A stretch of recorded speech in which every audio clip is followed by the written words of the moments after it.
অমৃতা আংকলক মই এটা কথা কৈছো তোমাক চাগে ক'ব কি হ'ল এতিয়া মুখৰ মাত নোহোৱা হ'ল কিয় মানে দেউতা নালাগে তহঁতে মোক একো ক'ব নালাগে আজি মই আপোনাক কৈছো আৰু মোৰ বিশ্বাস আছে যে অমিত ঘূৰি আহিব সি মোৰ পৰা আঁতৰি থাকিব নোৱাৰে আমাৰ মাজত আচলতে কিবা এটা ভুল বুজাবুজি হৈছে সেইকাৰণেহে নহ'ব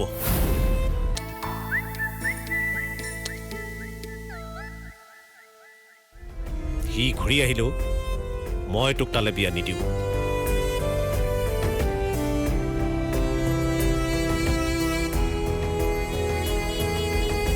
যি মানুহে মোৰ ছোৱালীৰ আৱেগক লৈ খেলা কৰে সেই মানুহৰ ঘৰলৈ মোৰ ছোৱালীক বিয়া দিয়াৰ কথা মই ভাবিব নোৱাৰোঁ কিন্তু দেউতা তই যেনেকৈ বিচাৰিছিলি তেনেকৈ মই এগ্ৰী হৈছিলোঁ কিন্তু এতিয়া মোৰ মতে হ'ব মই যাৰ লগত তোৰ বিয়া ঠিক কৰোঁ সেই ল'ৰাৰ লগত তই বিয়াত বহিব লাগিব অলৰেডি মই বিয়া ঠিক কৰিছোঁ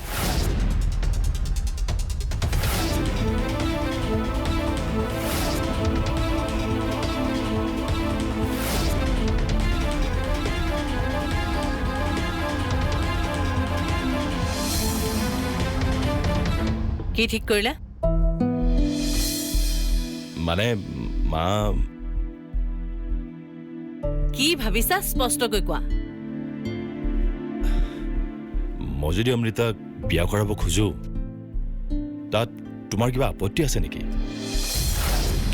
কি অমৃতাক মা মই অমৃতাক বিয়া কৰোৱাৰ কথা ভাবিছো কিয় ভাবিলা তুমি তেনেকুৱা এটা কথা সিহঁতে আমাক সিহঁতৰ ঘৰলৈ মাতি নি অপমান যে কৰিছিল সেই কথা তুমি পাহৰি গলা নেকি অপমান নহয় মা তোমালোকেহে তেনেকৈ চিন্তা কৰি আছা আচলতে দুৱৰা আংকলে তোমালোকক কথাটো লগে লগে ক'বলৈ বেয়া পাইহে কথাটো ক'ব পৰা নাছিলে কিন্তু দেৱ কি কাৰণত দুৱৰাই আমাৰ প্ৰস্তাৱটো নাকচ কৰিছিল সেই কথাটোতো তুমি জানা জানো তেনেহ'লে কিয় তুমি তাইক বিয়া কৰোৱাৰ কথা ভাবিছা তাইতো বিয়া ঠিক হৈ আছে ঠিক হৈ আছিল কিন্তু এতিয়া আৰু সেই বিয়া নহয় কিয় যিটো ল'ৰা অমৃতাক বিয়া কৰাম বুলি কৈছিল সি মাকক লৈ ডুবাইলৈ গুচি গৈছে একেবাৰে অমৃতাক বিয়া কৰাবলৈ সি আৰু ইয়াত নাহে কি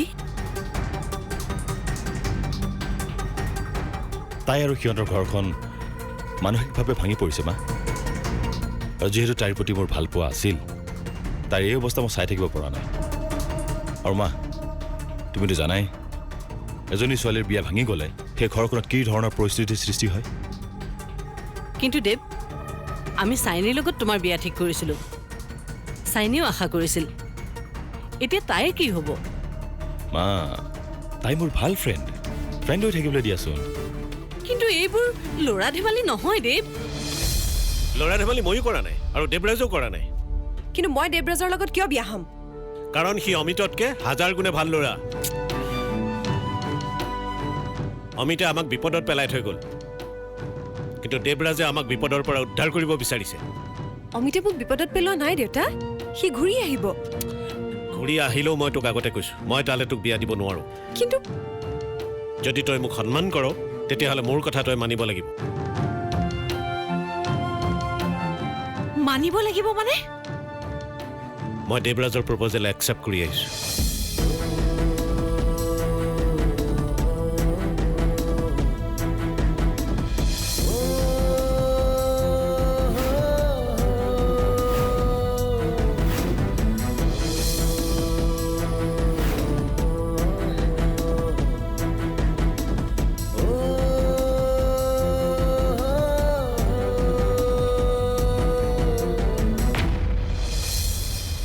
কি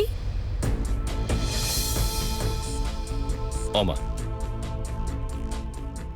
দুৱৰা আংকলক মই আজি প্ৰপ'জেলটো দিলোঁ হা মই জানো ইমান এটা ডাঙৰ ডিচিশ্যন মই অকলে লোৱাৰ বাবে তোমালোকে মোক বেয়া পাবা কিন্তু কি জানা মা সেই চিটুৱেশ্যনটোত মই অলপ ইম'চনেল হৈ পৰিলোঁ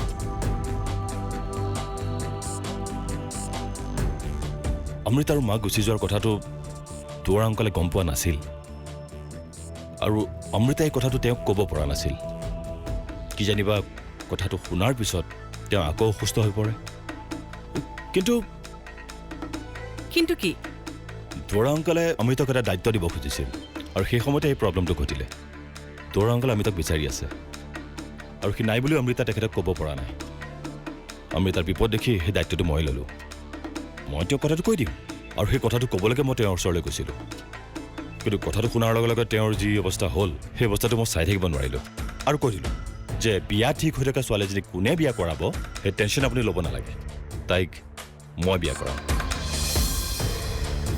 দেউতা প্লিজ তুমি কথাটো সি নিজে বিয়া কৰাম বুলি কৈছে যেতিয়া তোৰ কোনো আপত্তি মই নুশুনো আমাৰ ভুল হ'ল আমি মানুহ চিনি নাপালোঁ আৰু এতিয়া চিনি পাইছোঁ যেতিয়া মই পুনৰ ভুল নকৰোঁ মই বৰবৰাক ফোন কৰি জনাম যে দেৱৰাজে মোৰ ছোৱালীক বিয়া কৰোৱাৰ প্ৰস্তাৱ দিছে আৰু মোৰ কোনো আপত্তি নাই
এতিয়া পিছে কি কৰিম বুলি ভাবিছে দেৱে অমৃতাক বিয়া কৰাৰ কথা কৈছে আপুনি গম পাইছে নহয়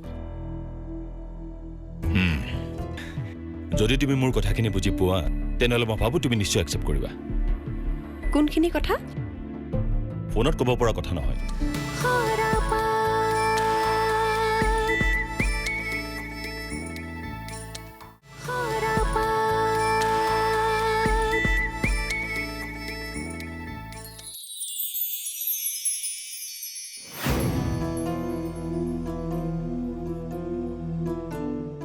এতিয়া পিছে কি কৰিম বুলি ভাবিছে দেৱে অমৃতাক বিয়া কৰাৰ কথা কৈছে আপুনি গম পাইছে নহয় দুৱাৰাই মোক কৈছে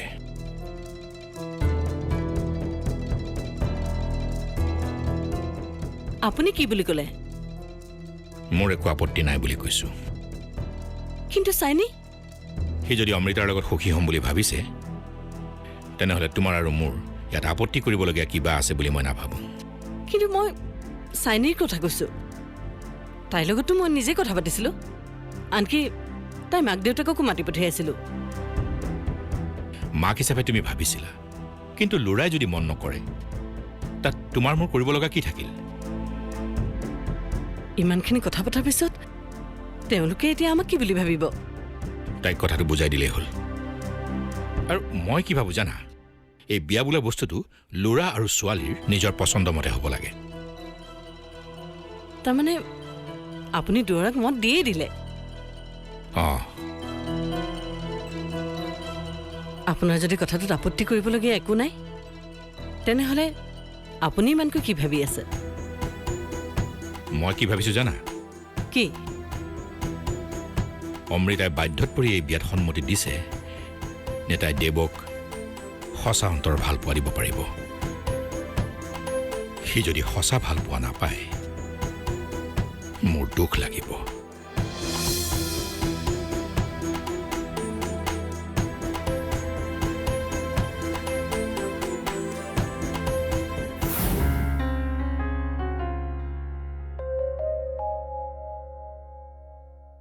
মই কিন্তু কথাটো বেয়া পোৱা নাই, তই বা কি ক? তাকে কিনো তাকে, তাৰমানে তই কথাটো ভাল পোৱা নাই? ভাল পোৱাৰ লগতে মোৰ বৰ ডাঙৰ চিন্তা এটা হৈছে বাইদেউ। কি চিন্তা অ? অমি বাৰু সঁচাকৈ সুখী হ'ব পাৰিবনে? নে তাই দেউতাকৰ কথা ভাবিহে? সকলো মাক বাপেকে ল'ৰা ছোৱালী ভালেই চিন্তা কৰে, অন্তত এই কথাটো অমিয়ে নুবুজাকে থকা নাই। শুন শান্তনা, এই জন্ম মৃত্যু বিবাহ এই সকলোবোৰ ভগৱানৰ ওচৰত। তাইৰ বিয়াখন চাগে ভগৱানে দেৱৰাজৰ লগতে ঠিক কৰি থৈছে। ভগৱানৰ ইচ্ছা কোনো অৱমাননা কৰিব নোৱাৰে।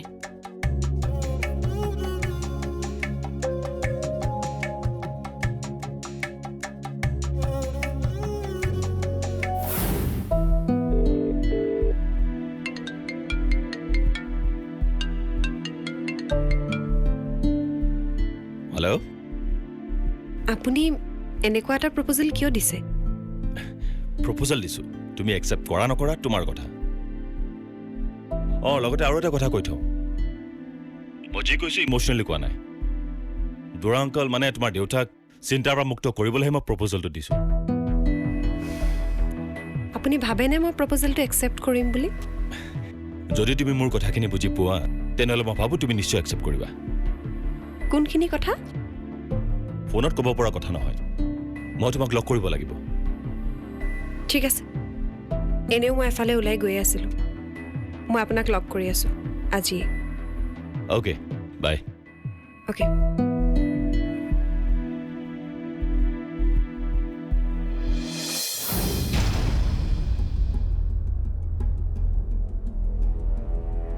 কথাটো অমৃতাক সুধিব লাগিব। নহয়, তুমি কথা পাতিবা। মই কাৰ লগত কি কথা পাতিম? তুমি অমৃতাক সুধিবা তাই দেৱক সঁচা ভাল পোৱা দিব পাৰিবনে নাই। আমাৰ দেৱ খুব ভাল ল'ৰা, তাৰ অন্তৰখন বৰ কোমল। সি যাৰ লগত গোটেই জীৱনটো কটাব, তেওঁৰ পৰা যদি সঁচা ভাল পোৱা নাপায় তেনেহ'লে মই কেনেকৈ সহ্য কৰিম? তুমিও নোৱাৰা। সেইটোতো হয়েই। যদিও আমি সকলোৱে সন্মতি দিছোঁ, এতিয়া গোটেই কথাখিনি নিৰ্ভৰ কৰিছে অমৃতাৰ ওপৰত।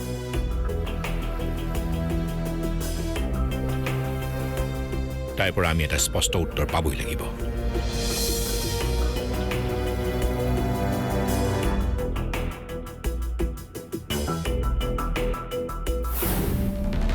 অমি, ক'ত যাও? ক'ত যাও? কাম এটা আছে আপা, আহি আছোঁ ৰ'বা। গোটেই জীৱন অমিতৰ কাৰণে তাই কেনেকৈ বহি থাকিবলৈ দিবা নেকি? মই ঠিক তেনেকৈতো কোৱা নাই। মই সুবিধা লৈছোঁ বুলি ভাবিছা নেকি? নাজানো। মই সুবিধা লোৱা নাই, আৰু মই সুবিধা লোৱা মানুহো নহয়। মই কেৱল তোমাৰ ঘৰৰ মানুহক চিন্তাৰ পৰা মুক্ত কৰিব বিচাৰিছোঁ। অ' ৰিয়েলি?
আমি বাৰু তাইক জোৰ কৰিছোঁ নেকি? এবাৰ ভাবি চাওকচোন। তেনেহ'লে কি কৰিবা? গোটেই জীৱন অমিতৰ কাৰণে তাইক এনেকৈ বহি থাকিবলৈ দিবা নেকি? মই ঠিক তেনেকৈতো কোৱা নাই। শুনা, এদিন বৰবৰাহঁত নিজে অমিৰ প্ৰস্তাৱ লৈ আমাৰ ঘৰলৈ আহিছিল আৰু আমি বিমুখ কৰি তেওঁলোকক ঘৰৰ পৰা পঠাই দিলোঁ। চাবলৈ গ'লে তেওঁলোকে আমাক বেয়া পাব লাগিছিল, কিন্তু তেওঁলোকে কি কৰিলে? বেয়াটো নাপালেই, বৰঞ্চ তেওঁলোকে নিজে আমাক সহায় কৰিবৰ কাৰণে আগবাঢ়ি আহিছে। কিবা পাম বুলি বা কিহবাৰ আশাত তেওঁলোকে আমাক সহায় কৰিব বিচৰা নাছিল। তেওঁলোকৰ মনত এটা ভাল মন আছে কাৰণেই আমাক এনেকৈ সহায় কৰিবলৈ আহিছে। তুমি যি বিচৰা পৃথিৱীত তাকেই পাবা, কিন্তু এনেকুৱা ভাল মনৰ মানুহ তুমি হাবাথুৰি খালেও বিচাৰি নোপোৱা। আৰু সেই ভাল মনৰ মানুহ ভগৱানে নিজে আমাৰ ওচৰলৈ পঠাই দিছে। আমি তেওঁলোকক আঁতৰে পঠাব নোৱাৰোঁ।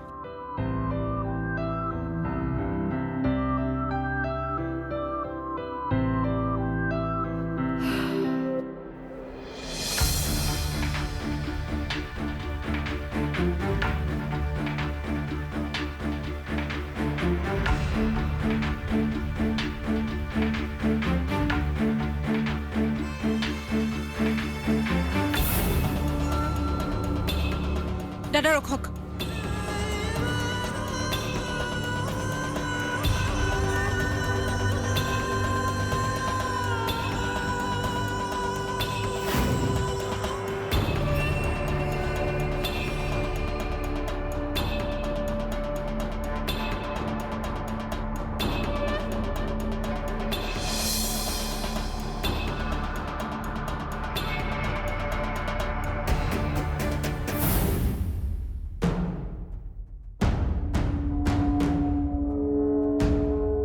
এতিয়া কওক, আপুনি কিয় এনেকুৱা কৰিলে?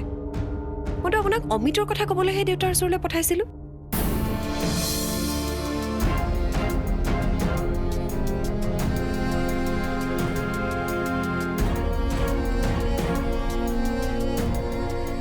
মই সুবিধা লৈছোঁ বুলি ভাবিছা নেকি?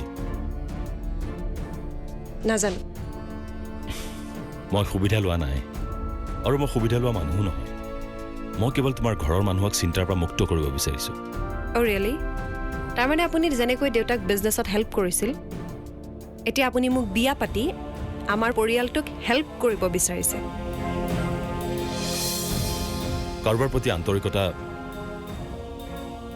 বা ভাল ভাৱ নাথাকিলে তেওঁৰ লগত জীৱন কটোৱাৰ কথা ভাবিব পাৰি জানো?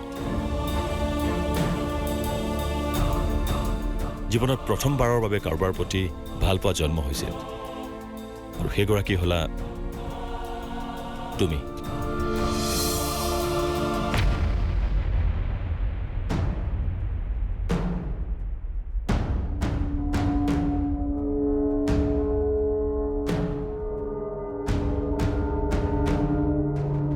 কিন্তু মই বিচৰাৰ দৰে তুমি মোক সহায় নিদিলা।